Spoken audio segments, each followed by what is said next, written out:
সোণতলীত অসামাজিক কাৰ্যৰ বিৰুদ্ধে মক্তব শিক্ষাৰ্থীৰ সজাগতামূলক বিশাল শোভাযাত্ৰা। পুৰাণগাঁও আল ইকৰা মডেল মক্তব প্ৰথম বাৰ্ষিক অধিৱেশন দিনী জলছাৰ আয়োজন। কামৰূপ জিলাৰ চমৰীয়া সমষ্টিৰ সোণতলীস্থিত পুৰাণগাঁও আল ইকৰা মডেল মক্তব প্ৰাংগণত আজি দিনজোৰা কাৰ্যসূচীৰে প্ৰথম বাৰ্ষিক অধিৱেশন দিনী জলছাৰ আয়োজন কৰা হৈছে।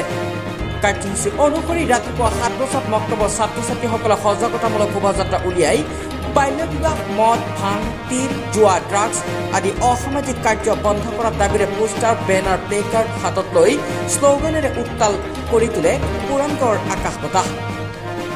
দিনজোৰা কাৰ্যসূচীত ক্ৰমান্বয়ে কোৰাণ, গজল, কুইজ, আকস্মিক বক্তৃতা, বিভিন্ন ধৰণৰ খেল ধেমালি আদি প্ৰতিযোগিতাৰ অন্তত বিয়লি বৰ্তমান সময়ত মক্তব শিক্ষাৰ গুৰুত্ব আৰু মুছলিম উম্মাহৰ দায়িত্ব ও কৰ্তব্যৰ ওপৰত এক বিশেষ আলোচনা চক্ৰৰ আয়োজন কৰে।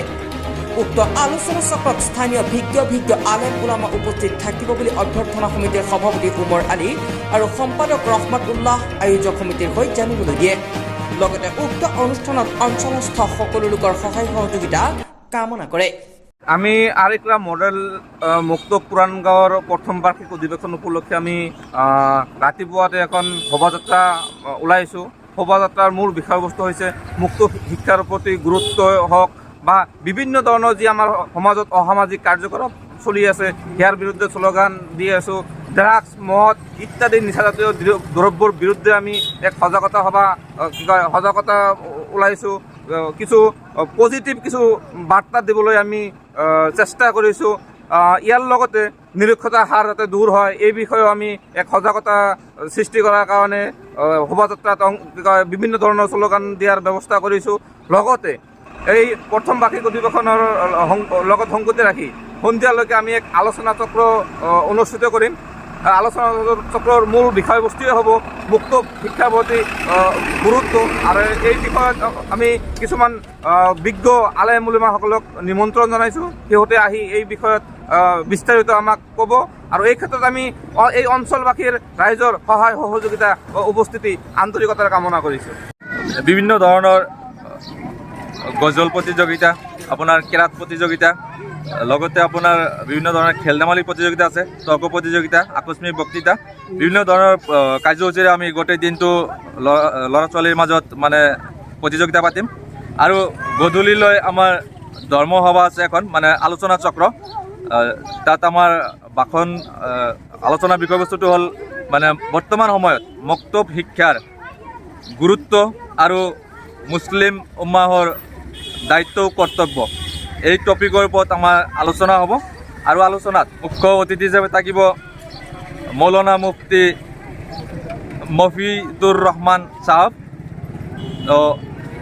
অঞ্চলবাসী ৰাইজক আমি উক্ত সভাত আমন্ত্ৰণ জনাইছোঁ, আহ্বান জনাইছোঁ যোগদান কৰিবলৈ। আমি আল ইকৰা মডেল মুক্তব পুৰাণগাঁৱৰ প্ৰথম বাৰ্ষিক অধিৱেশন উপলক্ষে এখন সজাগতা শোভাযাত্ৰা ওলাইছোঁ, শৈক্ষিক সজাগতামূলক শোভাযাত্ৰা ওলাইছোঁ। আৰু ইয়াৰ উদ্দেশ্যটো হ'ল বৰ্তমান সমাজত যি বাল্য বিবাহ বা নিৰক্ষৰতা বা আপোনাৰ ড্ৰাগছ, মদ, ভাং, জুৱাই গ্ৰাস কৰি ধৰিছে, সমাজক পংগু কৰি পেলাইছে। এইকাৰণে আমি তাৰমানে আজি বাট পথত ওলাইছোঁ, শোভাযাত্ৰা লৈ ওলাইছোঁ, যাতে ইয়াৰ বিৰুদ্ধে আমি এটা সজাগতা মানুহক দিব পাৰোঁ, মানুহক সজাগ কৰিব পাৰোঁ, মানুহক শিক্ষাৰ প্ৰতি আগ্ৰহী কৰি তুলিব পাৰোঁ। বাল্য বিবাহৰ বিৰুদ্ধে যাতে মানুহে মানে অলপ সজাগ হয়, মদ ভাং জুৱাৰ বিৰুদ্ধে সজাগ হয়। সেইকাৰণে আজি মানে মক্তব শিক্ষাৰ প্ৰতি মানুহে আগ্ৰহী হয়, যিহেতু মক্তব শিক্ষা হ'ল ইছলামিক প্ৰাইমাৰী শিক্ষা।